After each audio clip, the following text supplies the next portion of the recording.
So hello, what's up mga ka-J-Vlog? Welcome ulit for another video, and for today's video, ITEL A100C. Sulit ba talaga ito i-purchase ngayon 2026, lalo-lalo na? Grabe, sobrang mura lang nitong smartphone na to. Tara, pag-usapan natin.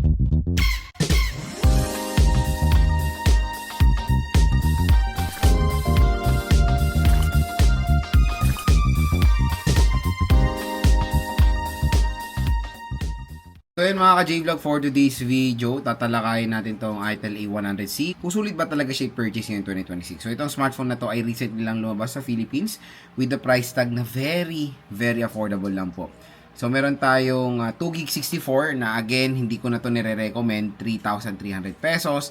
3GB64 dito kayo magsimula, 3.5 and 3GB 128 nasa 4.2. Pero magandang balita mga idol dito sa ating product link. So tap mo yung video, view products, may lalabas yung view products.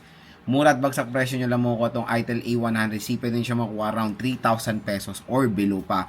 Dahil meron pa po sa inyo naghihintay na additional discount voucher dito sa ating video. So yan ay collaboration ng YouTube Shopping at ng online platforms para sa mga consumers natin. So tap mo yung video, view products, dyan kayo bumili nitong ITEL A100C. And no worries, official store po ni ITEL yung pagbibilan nyo netong smartphone na to. At dyan ko rin po yan binili dito sa ating product. So sa video na to, titingnan nga natin kung sulit nga ba talagang i-purchase itong ITEL A100C. Una natin pag-usapan mga idol yung screen. Sa screen kasi meron siyang 6.6 inches IPS LCD display with the resolution of HD+ 720p at naka 90Hz screen refresh rate po itong smartphone na to. So, sa kanyang specification sa screen, okay naman or acceptable, especially yung notch display. So, again, naka-notch display po ito na hindi na tayo magrereklamo dyan kasi usually talaga nakikita natin sa ganitong presyoan, naka-notch pa rin. At yung overall specs naman nito mga J-Vlog for its price, sulit naman yung display niya. So, at least mataas din yung refresh rate niya, 90Hz. At malaki rin naman yung screen size niya pag naglalaro kayo or nanonood ng movie. So, all goods naman yung screen size na mo-offer ng ITEL A100C. Next is operating system. So, ito ay naka-base sa Android 15 Go edition. Since yung processor nito medyo hindi ganun kaaya-aya na processor, especially in today's time. Ngayon, ang ginawa ni ITEL, nag-Go Edition sila. Kasi ang Go Edition po, nakadesign niya sa mga low-powered processor, na which is meron ito, na kung saan para hindi bumagal or makipagsabayan pa rin siya sa performance ng mga naka-full Android. Longevity-wise, no worries naman, matagal nyo na magagamit yung Android 15. Matagal yan masusupport ng mga applications when it comes sa updates. And yung processor nga niya, pag-usapan natin, it is powered ng Unisoc P7100. Yan octa-core CPU at ang clock speed niya is 1.8 GHz. Eh sa GPU, doon tayo masakit ang tenga. Power VR GE8322 ang GPU na itong smartphone na to. Medyo alam mo yun, masakit sa pandinig yung processor nito mga idol. Medyo mababa in today's time. Pero syempre, always manage expectation kung magkano nyo lang siya makuha.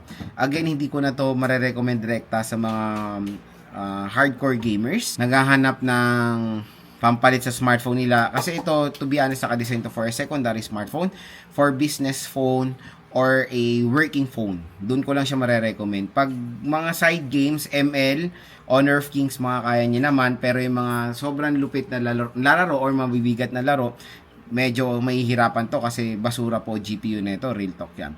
Pero when it comes sa casual things, alam mo yun, calls and texts, social media, manonood ng Netflix, gagamitin ito sa navigating tool, mag-Waze, mag-Google Maps, okay na okay po gamitin itong smartphone na to.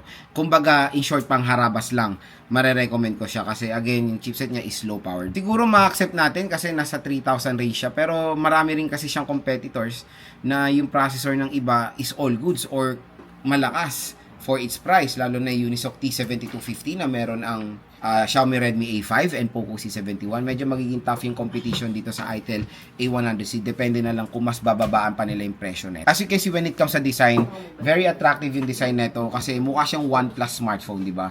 So yan, nagre-resemble siya sa OnePlus. Meron siyang single camera dito with a 8 megapixel main camera and a 5 megapixel front facing camera. Meron siyang single speaker dito sa baba at pagdating sa battery, meron siyang 5,000 mAh na removable battery with, sad to say, a 10 watt charging rate. So medyo mababa yung charging rate niya. And I think kahit na sobrang mura ng smartphone na lumalabas ngayon, dapat hindi na talaga acceptable ang 10 watts kasi sobrang bagal po mag-charge niyan. Even dito sa 5K mAh battery capacity nito. So 5K mAh I think the best minimum na pwede na natin makuha na battery in today's smartphone na which is acceptable naman dito sa Itel A100C. So expect nyo yung battery performance nito. Kumbaga, ano naman din siya. Tatagal din naman siya mga idol. And nag-try na ako mag-download dito. Siyempre pag nagda-download ka, you need naka-standby yan or hindi mo kailangan i-off yung smartphone. Okay naman yung standby time nito matagal. Sa design naman mga idol, grabe, hindi mo akalain na pwede nyo ito makuha ng below 3,000 pesos. Grabe, no? Katakson. Very identical nga siya sa OnePlus smartphone.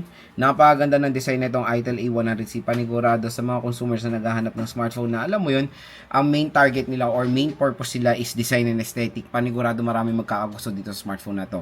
Kung i-rate ko yung design niya, for me nasa 9 yung design nito. All goods kasi overall it's matte finish. Ayan no, overall matte finish siya. Ganda nung texture, even the frame and the camera design din naman is all goods. So again mga ka-J-Vlog, the main question, Lods, sulit po ba ang Itel A100C? At pag nakuha nyo to around 3,000 below, definitely sulit siya. Kung makuha nyo pa siya ng 2.5, push yun na yan. Pero I suggest, wag nyo nang kunin yung 2 GB of RAM at 64 GB of internal storage. Kahit sobrang mura pa niyan, ma-hassle kayo, to be honest. Mabagal lang yung processor niya, tapos mababa pa yung RAM na kukunin mo, sasakit talaga ulo niya. Parang sabihin na natin, pang Facebook na lang talaga yan. Pero 3 GB of RAM, 64 GB of internal storage, makuha siya ng below 3,000 pesos.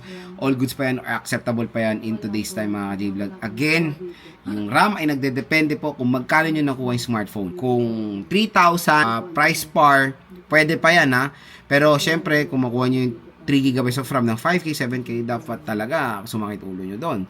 Always manage your expectation kung magkano nyo lang nabiling smartphone. 3,000 pesos, it is not a big budget, lalo na pag gagamitin nyo as a primary smartphone yung bibili nyo. So again mga ka-J-Vlog, pwede ito i-recommend sa mga casual users lang. Pwede itong pang regalo sa mga senior citizens, sa mga magulang nyo na basic lang naman. Kasi ako, magulang ko, basic lang ginagawa sa smartphone, lalo na yung mother ko. Parang Facebook, TikTok, mga ganyan lang naman ginagawa niya. All goods naman, makakanood kayo dito. Entertainment purpose, pwede siyang bigay sa anak nyo as a primary, parang first smartphone nila, all goods yan, di ba? Hindi sila makakalaro talaga dito ng mabibigat na laro. ML, makakalaro sila, pero mga iba, medyo ma-hassle sila. Kaya maganda siya ibigay sa mga anak nyo as a first smartphone kasi hindi sila makakalaro dito ng sobrang bigat, di ba? So again mga ka-J-Vlog, kung interested kayo dito sa Itel A100C, very affordable na smartphone ngayon 2026. Top mo yung video. View products, lalabas yung view products. Mura at bagsak presyo lang itong smartphone dito. At again, pag bumili kayo dito sa ating product link, meron pa po kayong additional discount voucher na makukuha dito sa ating video. Additional yan ng YouTube shopping at ng online platforms para sa mga consumers natin na gustong bilhin itong Itel A100C. Abangan nyo na rin ating game test dahil itatry natin siya, camera test and full review natin dito sa smartphone.